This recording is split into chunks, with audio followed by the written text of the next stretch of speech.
Good morning, everyone. I'm sure everyone heard the gospel today, read by Chin from St. Matthew, chapter 15, verses 21 to 28.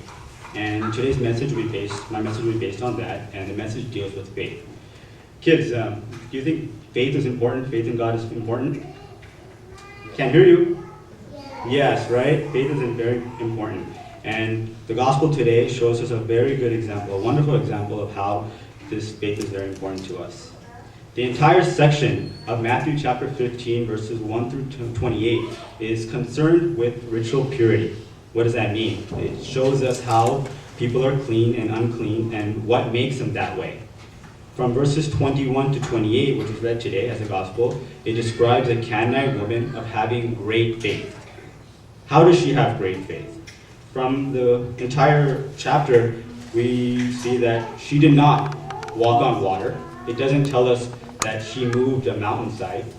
Neither does it tell us that she went to church. It doesn't tell us she read the Bible. So how does she have such great faith? Before we can understand how she had such great faith, we have to understand her background, where she was from. From verses 21 to 22, it reads, "Then Jesus went thence, and departed into the coast of Tyre and Sidon. And behold, a woman of Canaan came out of the same coast, and cried unto him." This is a very important verse because it tells us that she's actually from this area, Tyre and Sidon. And what's special about this area is that this area is full of Gentiles. They weren't Jews. They didn't believe in Jewish gods. They believed in worshiping idols. They were pagan worshipers. Bigger yet, in verse 22 it says, "Behold, a woman of Canaan." So it shows us this woman was a Canaanite. So what's so important about this woman being a Canaanite? From the Bible, there's plenty of evidence that shows us that since the time of Noah, Canaanites were cursed. From Genesis chapter 9, we see that Canaan, who was the son of Ham, was cursed for doing wrong. And therefore God cursed her and said that Canaan's children will be the slaves of the Jews. Even more significant than the Canaanites being the slaves of the Jews was that what was promised to Abraham in Genesis chapter 17, verses 8. It says, "And I will give unto thee, and to thy seed after thee, the land wherein thou art a stranger, all the land of Canaan, for an everlasting possession, and I will be their God." From this verse it shows that Abraham and his children was promised the entire land of Canaan, and he was supposed to be their God. So from all these historical events, it shows us that Canaanites had some animosity between the Jews, and Canaanites weren't friendly to either Jews nor towards the Jewish God. So why then does this woman approach Jesus Christ? From verse 22, the latter part of verse 22 tells us the reason why. It says, "Have mercy on me, O Lord, thou son of David. My daughter is grievously vexed with the devil." In olden times, when it mentioned that when they're vexed with the devil, it means that the daughter is ill. So the daughter was very, very ill, and she had nowhere else to turn. Perhaps she had heard of Jesus Christ and about all his healing miracles. Perhaps she knew that Jesus was the Messiah, and it's clearly shown that she did know he was a Messiah because it says in 22, she addressed Jesus Christ as, "O Lord, thou son of David." So she believed, even though she was a Canaanite, she believed that he was a Messiah. Again, she came to Jesus because her need was so great. Her love and concern for her daughter was so deep that she dared cross the rift between the Jews and the Canaanites. She had nowhere else to go. She was at a point that she had nothing to lose, and she had everything to gain. Also, from the first two verses, we see that it tells us that she was not of Jewish faith, and she did not have the faith of the commandments.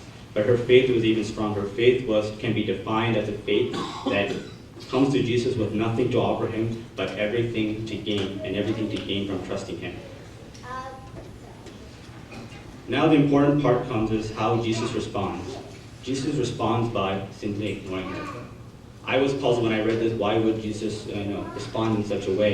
But Jesus and God the Father works in mysterious and wonderful ways, and the reason is clearly defined as we move forward. Again, she cries out to Jesus, but Jesus simply ignores her pleas of the heartfelt woman. Yet she does not give up. She continues to cry and ask for help. At this point, the disciples get annoyed with her. They want to send her away. But she continues to plead. She continues to cry. She's not discouraged. She asks for mercy. She asks for help. Again, Jesus continues to ignore her. Finally, she cries out loud and says, "Help me, Jesus." And finally, Jesus replies and says, "It is not proper to take the children's bread and cast it to the dogs." What does Jesus mean by this? Here, children refers to the house of Israel, the children of Israel, the kingdom of Israel, and dogs refer to anyone outside that kingdom. So what Jesus is trying to say is that Jesus was sent to this earth to save the Jews. It was the calling of Jesus to save the Jews, and it's not the calling to save anyone outside of the kingdom of the Jews, kingdom of Israel. I'm sure that anyone here, on hearing that as well as being ignored, would be crushed. I would be crushed. I'd definitely be crushed. I would definitely be crushed, and I would just walk away. But it clearly shows that she was still not discouraged. She persevered and again cried out and said,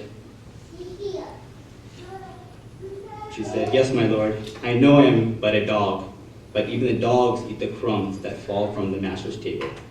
Or perhaps she's trying to say, "I know I just don't deserve anything from you. I know that I am no better than a dog, but don't even dogs deserve a little crumb of grace?" Jesus was so moved by this. She replies, "O woman, great is thy faith. Be it unto thee even as thou wilt." And her daughter was healed that very moment. Jesus was so moved by this that he himself reversed to her as someone having great faith. So we see from this that even though she really didn't know who Jesus was, she only heard of him. She was a Canaanite. She didn't have no reason to go there. All she had was faith. And the faith, where did it come from? The faith came from within. And Jesus' action also shows us that even though Jesus was sent on this earth for the Israelites to save the Jews, that anyone that believed in him will become a child of God and thus saved. So, are you ready to pray with all your heart? Are you? Are you ready to pray for others? You are, right? Are you ready to pray with the conviction she had? Right? Don't be discouraged if you don't get what you want. Continue to pray with all your faith. It is through faith, the faith that comes within, that will open the door to the kingdom of God. Thank you.